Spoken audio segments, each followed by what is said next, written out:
Spider-Man is one of my favorite superheroes. I was really obsessed around the time Spider-Man 2 came out. I have rewatched the Sam Raimi trilogy time and time again.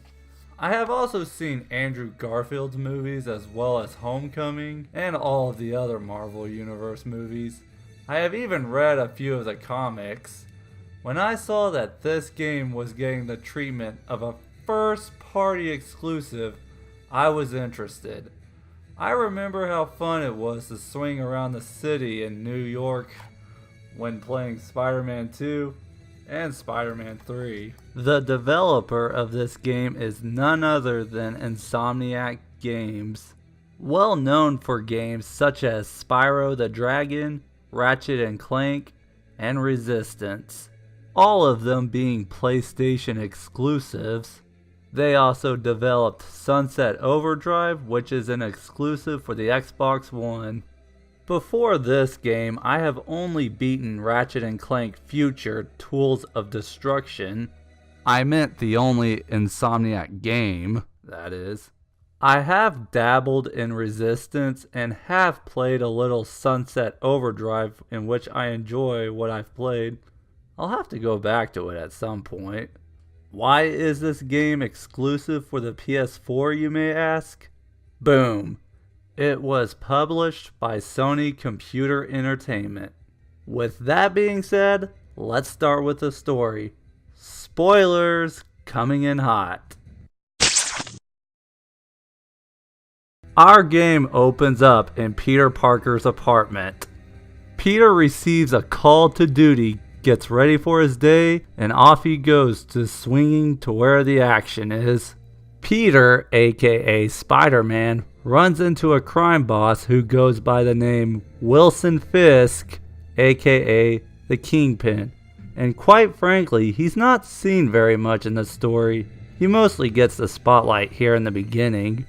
After Spider-Man wins a fight with Kingpin, Kingpin is brought to justice. After doing so, Spider-Man swings over to his job, in which he works for Otto Octavius, who works on prosthetics. After a slight failure in the lab, Otto asks Peter to take the rest of the day off.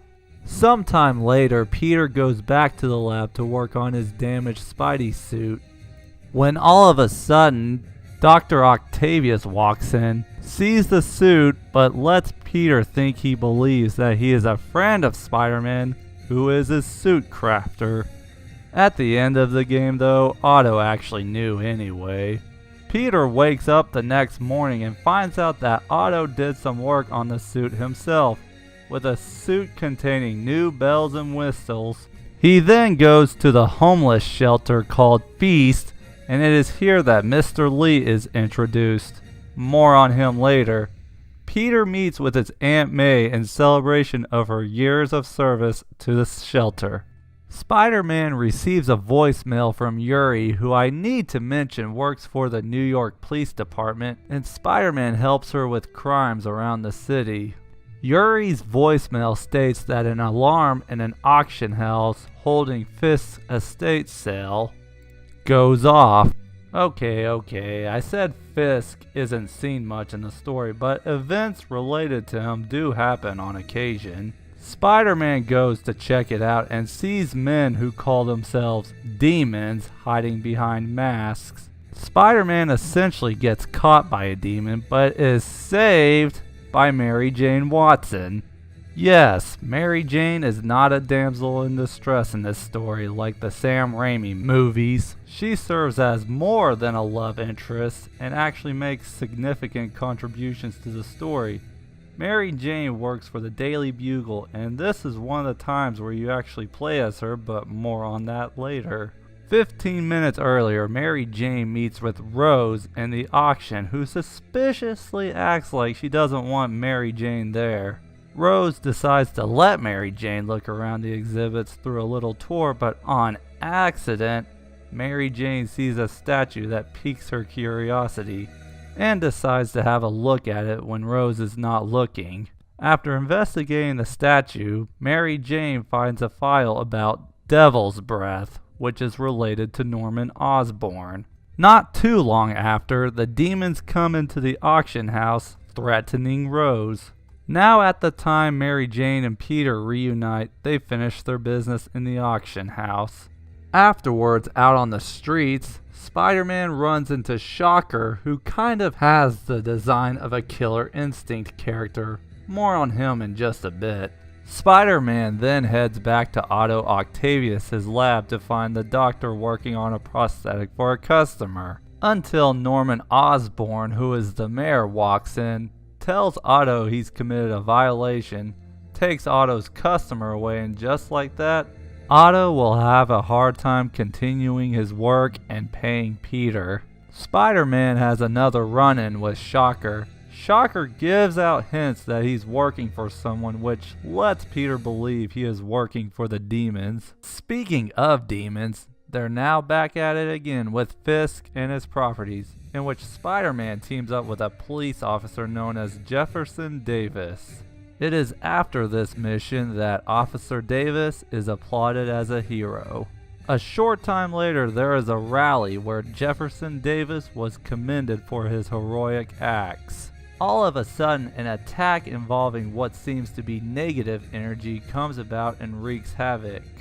It is here the officer's son, Miles Morales, who becomes Spider-Man as a successor to Peter at some point in the comics, is introduced here, and eventually joins Feast, which is the homeless shelter. Miles finds out his father is dead, and after his funeral, Spider-Man goes and fights more demons, until he is interrupted by Silver Sablinova of Sable International, which is a private security force for Norman Osborn. Peter goes back to Feast to read a note from Mr. Lee to his Aunt May that he is a terrorist and will be going away. Peter investigates Mr. Lee's office to find the folder Mary Jane found earlier. Yes, Mr. Lee is Mr. Negative. Sometime later, Spider-Man visits a carnival/Spider-Man cosplay convention to find that Mr. Lee is interrogating an employee at Oscorp because Mr. Lee has a vendetta against Norman Osborn, and the employee has ties to Devil's Breath.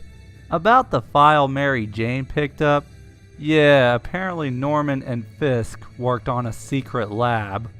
Spider-Man then decides to investigate Oscorp, in which he finds out that Devil's Breath, designed to cure diseases, but in its current form it's like a bioweapon.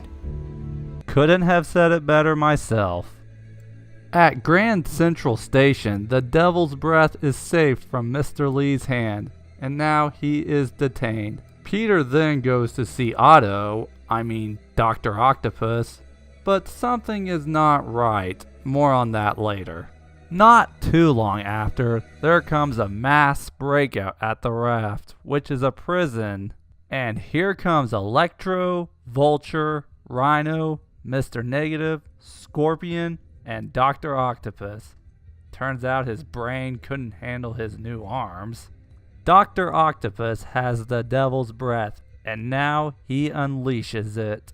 Basically, Spider-Man mainly goes after them all, so I'll talk more about this part in the gameplay section. Mary Jane, sometime later, sneaks into where Norman and Harry Osborn live. More on Harry later. Mary Jane sneaks into Norman's lab to find footage of Norman performing a clinical trial on Mr. Lee, which kills his parents, and now he is Mr. Negative. After dealing with Mr. Negative one last time, Spider-Man goes after Dr. Octopus with an upgraded suit that he builds in his lab. Goes after Doc Ock for a final showdown.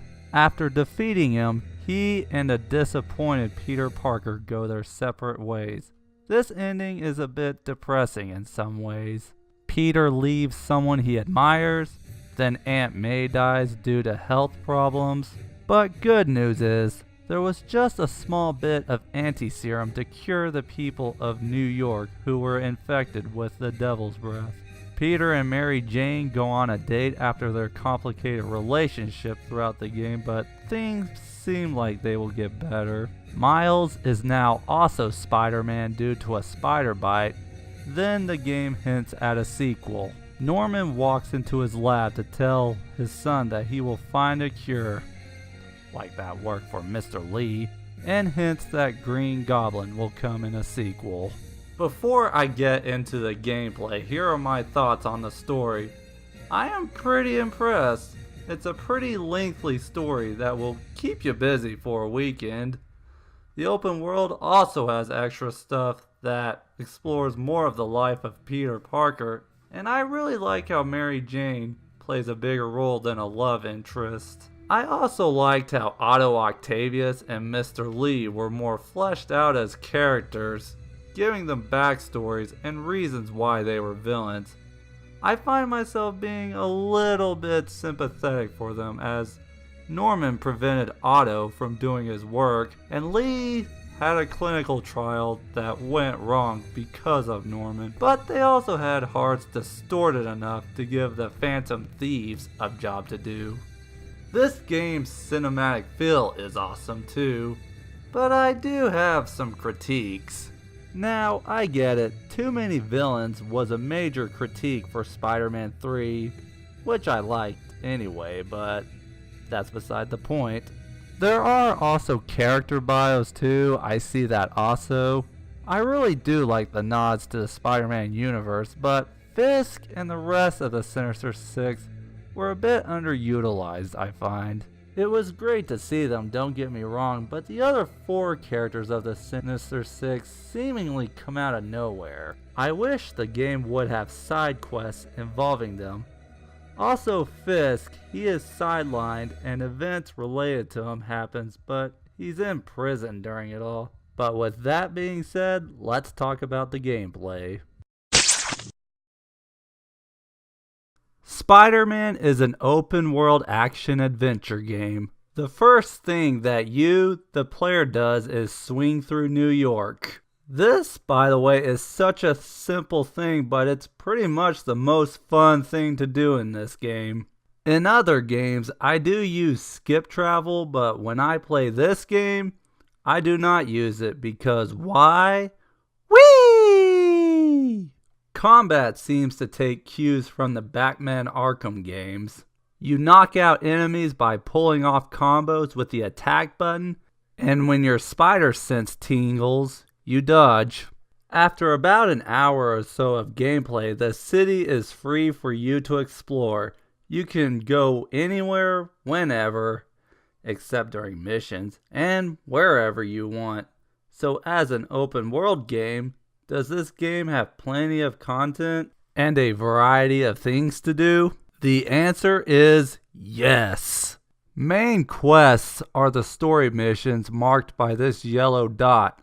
Main quests unlock by progressing the story, and this game does a good job at telling a story in an open world setting. Side quests come in a variety of flavors.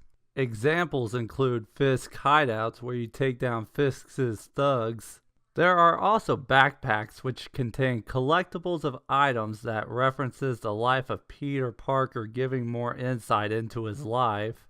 Going after pigeons, looking for cat plushies that Black Cat leaves around, swinging through gas for Harry Osborn. Random crimes in which you stop criminals are marked by this red dot, and there are side missions marked by the blue dot. An example of one is where you eavesdrop on a woman's husband who is being blackmailed and take pictures as evidence. And there are some other side quests too. This game has RPG elements. You can earn skill points, which lets you earn new abilities and increase stats through the skill tree. Also, see these tokens down here? You earn those by completing various side quests. You can also unlock new suits throughout the game by purchasing them with tokens and side quests, in which I got this one by completing Black Cat's side quest. Some suits also unlock special abilities. For example, the Iron Spider suit unlocks iron arms, which gives Spider-Man more arms, or spider legs rather. When this meter is filled up, you press down both the analog sticks to use your suit power. Although personally, I use it to heal myself and do effective takedowns. There are also gadgets. You have your web shooters, which shoots webs at enemies, impact webs, which pushes them backwards, spider drones, which attack for you, the web grenade, which is effective against a large group of enemies, etc. Not only do you play as Spider-Man, you also play as Mary Jane and Miles Morales in this game, which is pretty cool, I might add. You do play as them for the occasional story part, but they each have their own stealth missions. Mary Jane has one of Spider-Man's tools to distract the enemy, and Miles can hack. Miles even has to run away from one of Spider-Man's enemies at one point. Spider-Man also does stealth in which he can take down enemies while also trying not to alert the others in the area. Oh yeah. This is a fantastic game, don't get me wrong, but no game is perfect. I find the boss fights rather lacking as I find myself dodging, attacking, with an occasional web shooter here and there and so forth. Now, I get it, with Fisk, he is the first boss, so he must be beat using simple mechanics. However, they also tend to be pretty far in between. A boss fight with Mr. Lee does change it up a bit on this range where you dodge his attacks according to how he attacks and then you attack him back. There is also a missed opportunity for a fight here, and when you do fight him again, it's a similar fight to on the train but in an arena. The boss fight with Electro and Vulture is a really good one. The fight is in the air. You know how much I love swinging in this game. You destroy Electro's transformer with web shooters, latch onto him, and beat him up. With Vulture, you dodge him charging at you, and then you counter him by latching onto him and beating him up. There is also the fight with Scorpion and Rhino. I guess they put 2 fights in one on a couple of these to prevent it from being too easy. For Scorpion, you use your web shooters to bring him to the ground and then beat him up. For Rhino, you drop heavy things on him and then beat him up. Some boss fights have interesting scenarios which I really like, such as Scorpion's Acid Trip and Mr. Negative's Negative Zone. I just find it disappointing that a majority of them tend to be dodge, attack with an occasional use of the web shooter. The final boss with Dr. Octopus is epic. It's still dodge, attack, shoot webs, but there's also swinging around on the roof when it is charged electrically, using your webs to throw objects at him, and finally beating him while attached to a building. Awesome! Other than a couple good boss fights and interesting scenarios for some, I just wish there were more boss fights as well as some being unique from a gameplay standpoint. So, does this game do Spider-Man justice? Well, as a game, a wholehearted yes! I can safely say this is one of the best licensed games, along with the Batman Arkham games, and does Kingdom Hearts count as one even though it has an original story, original characters, and Final Fantasy characters? Anyway, the story is good, the gameplay is good, and the voice acting is great too. Voicing Spider-Man is Yuri, who has also voiced Marth in a couple of the Fire Emblem games, Laura Bailey as Mary Jane, who is well known for voice acting Lucina from Fire Emblem Awakening, and Rise Kujikawa from Persona 4. There is a lot that I like about this game, such as swinging around the city. Oh, and I forgot to mention that you can run up walls too. A pretty good and lengthy story, various side missions. Take notes, Final Fantasy 15. Great characters, a great looking game. I mean, look at Times Square here. Unlocking new abilities, playing as other characters, plenty of nods to the Spider-Man universe. What I think could be better are the boss fights, and I also wish there were subplots for some of the characters. What I would like to see in a sequel are the following villains, and Miles as another playable Spider-Man with distinct features that are different from Peter Parker, and more of what made this game great, plus great boss fights. I give this game a 9 out of 10. It's a fantastic game for fans of Spider-Man and a must own if you have a PS4. No, really, this might be one of my top 5 PS4 games. With that being said, thank you all for watching and take care.